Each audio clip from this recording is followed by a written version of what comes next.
السلام علیکم۔ سنہری اقوال کے ساتھ حاضر خدمت ہوں۔ حضرت علی کے اقوال جو آپ کی زندگی تبدیل کر دیں۔ امام علی رضی اللہ تعالیٰ عنہ نے فرمایا، ہر عمل سوچ سمجھ کر کرو، کیونکہ ہر عمل کے اندر اس کا انجام یوں چھپا ہوتا ہے جیسے بیج کے اندر درخت۔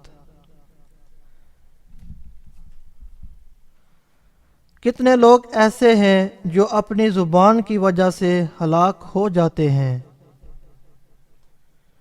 جس شخص کا ظاہر و باطن ایک ہو اور اس کے اقوال و عمل میں مطابقت پائی جاتی ہو، ایسا ہی شخص امانت ادا کرنے والا ہے اور اس کی عدالت ثابت ہے۔ قرآن وہ روشن چراغ ہے جس کی لو کبھی خاموش نہیں ہو سکتی۔ فکر و نظر کا ایسا معجزن دریا ہے جس کی گہرائی کا اندازہ لگانا انسانی طاقت سے باہر ہے۔ جب تم دنیا کی مفلسی سے تنگ آ جاؤ اور رزق کا کوئی راستہ نہ نکلے تو صدقہ دے کر اللہ سے تجارت کر لو۔ خبردار، علم نجوم حاصل مت کرو مگر اتنا کہ جس سے خشکی و تری کے راستے معلوم کر سکو، اس لیے کہ یہ علم کہانت کی طرف لے جاتا ہے، اور نجومی بھی ایک طرح کا کاہن جادوگر جیسا ہوتا ہے، اور جادوگر کافروں جیسا ہوتا ہے، اور کافر جہنم کی آگ میں جلے گا۔ چلو اور نام خدا لے کر نکل پڑو۔ جو زیادہ باتیں کرے گا اس سے غلطیاں بھی زیادہ ہوں گی، اور جس کی خطائیں زیادہ ہوں گی اس کی حیا شرم کم ہوگی، اور جس کی شرم کم ہوگی اس کا تقوی کم ہوگا، اور جس کا تقوی کم ہوگا اس کا قلب مردہ ہو جائے گا، اور جس کا قلب مردہ ہو جائے گا وہ دوزخ میں جائے گا۔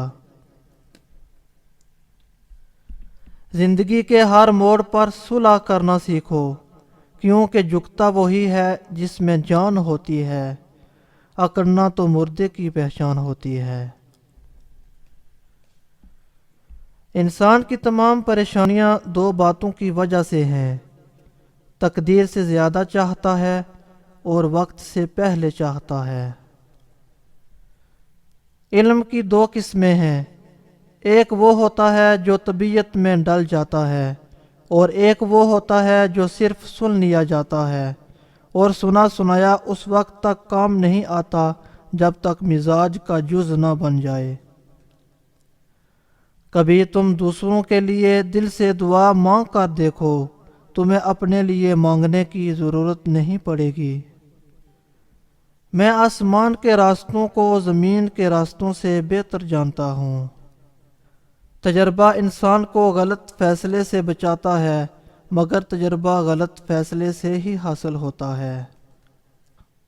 احسان بد زبانوں کی زبان بند کر دیتا ہے۔ مومن وہ ہے جس کی تنہائی پاک ہے۔